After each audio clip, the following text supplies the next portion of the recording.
the biggest thing you have to do is shut off technology. You have to go dark. And what I mean by that is you have to be quiet in your mind.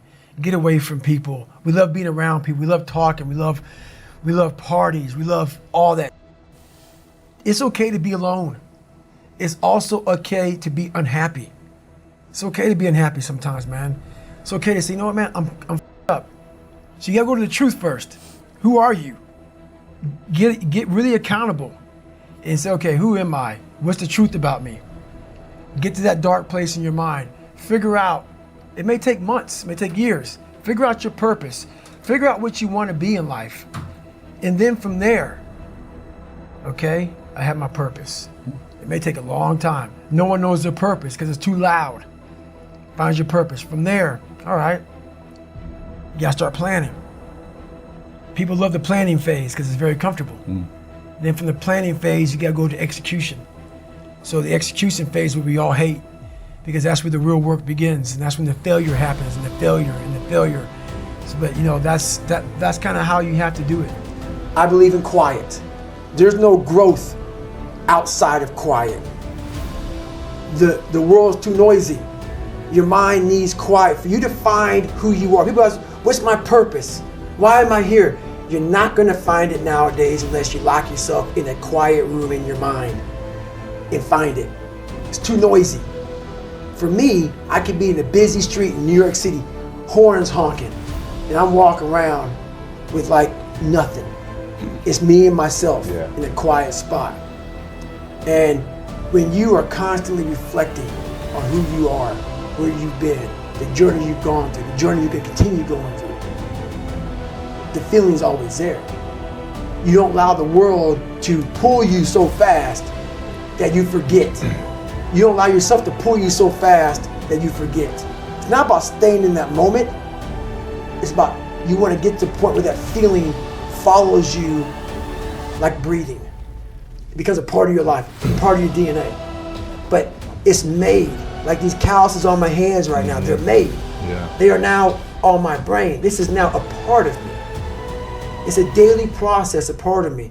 And how I go back to a $7 a month place all the time is now I go out and I dig Fireline. I'm a wildland firefighter.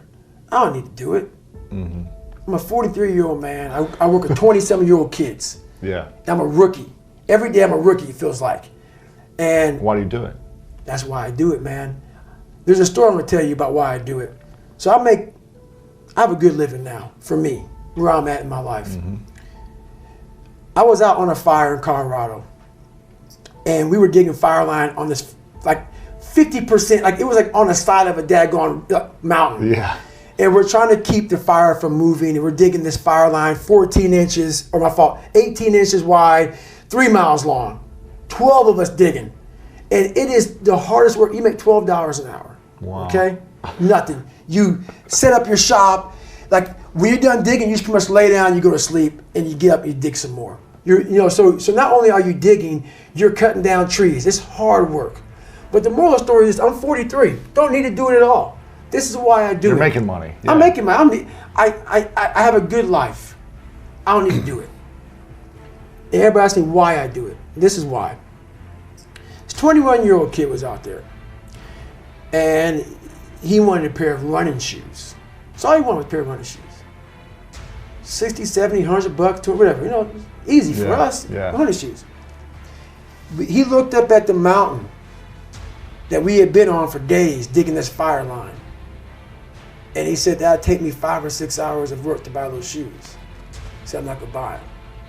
It's the perspective of life. That perspective of life right there, that is the value that we lose. When things start to come so easy in life, it's the perspective that 21-year-old had. He looked up at that mountain and thought, he looked at his hands, he looked at the amount of hours of pulling that Pulaski, that tool, and raking that ground, and then cutting those trees and moving them, and that hours of work. He looked at his feet and said, these old shoes would do. It's that perspective in life that we lose. And that story to most people may not mean anything.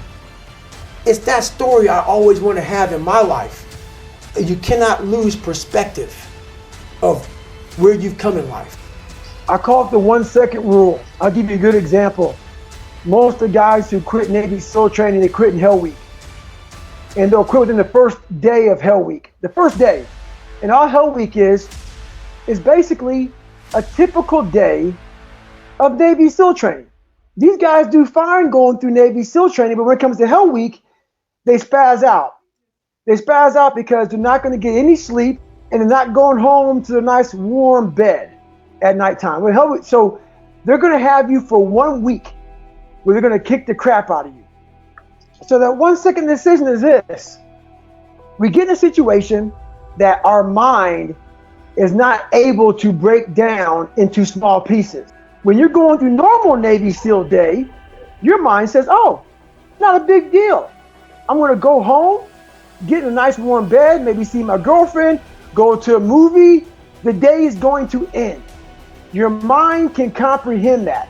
It can comprehend the fact that today is going to end and I have something to look forward to. What Navy SEAL Hell Week is you have nothing to look forward to for a long time. You're suffering and you're suffering and you're suffering and you're suffering even more. And it's only 48 hours. And then you're going to suffer for another 100 hours after that. So your mind is already in this spastic mode. The spastic mode is, I have to get the hell out of here. It's your fight or flight, and usually it's flight. What gets most of us is they get in this situation where, like in Hell Week, they put you out in that cold water for the first hour of 130 hours. These guys are the coldest they've ever been, and their mind is thinking, I have to be this cold for another 129 hours. They can't break that down. They're not going home. They're not going to warm up.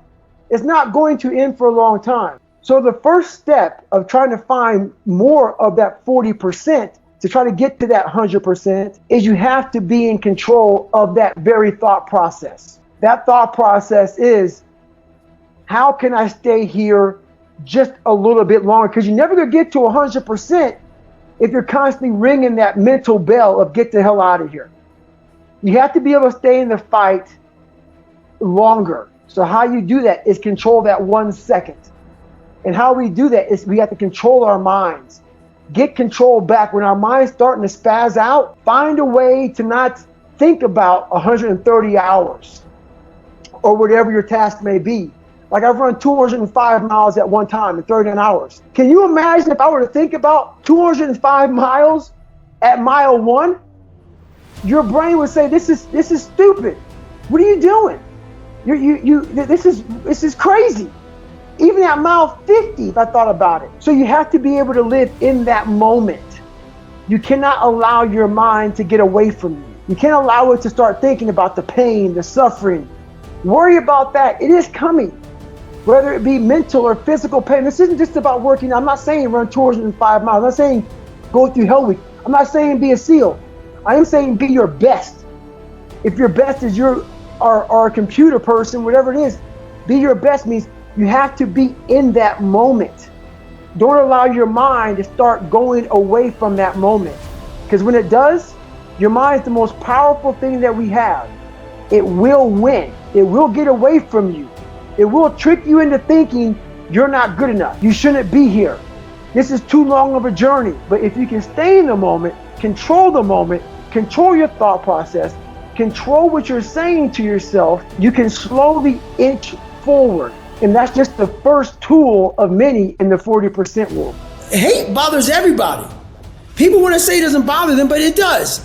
When someone wants to get on there and talk about you in a way that's not truthful, I started realizing, so I'm always about studying the mind.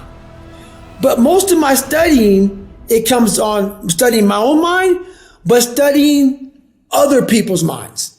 But once I started studying the mind of the weak, you'll never hear me talking about somebody else. You'll never hear a successful person talking negatively. They may give criticism, but it's criticism to help you get better. I ain't got time to go on your Instagram or your Twitter or your Facebook or your blog or anything and run my mouth about you. First of all, it shows I'm not a man. So I started studying these weak people, these trolls, these haters. I'm like, man, you're exactly where I was years ago. So the more I studied and the more I realized, man, the problem's not me. And this isn't the after school special, man. I'm not here to make you feel better. It's just the truth. You'll never meet a hater doing better than you, my friend. And that is the truth. So what I do is I take all of that and I get all the hate. I get my phone and I talk into it. What everybody said about me, I'll talk into it. So then I started having fun with it. I started putting beats to it, different tracks to it, Eminem soundtracks, whatever. Started putting on a loop. Who gets their haters' content that they're talking about yourself, and I listen to it. And before I know it, it becomes the ultimate fuel. Even though I'm not listening to their that way, it just gives me a spark on those days when I'm like, I want these to hate me even more. They know more about you than your mama knows about you. They get all your books. They get all your podcasts. They get all your social media. They know where you live. They know where you sleep. They know everything about you. Me knowing that, I'm going to let you know about this too, my friend. I'm going to give you some more fuel to hate on me, man, for you to not like yourself even more. So that's where all that comes from.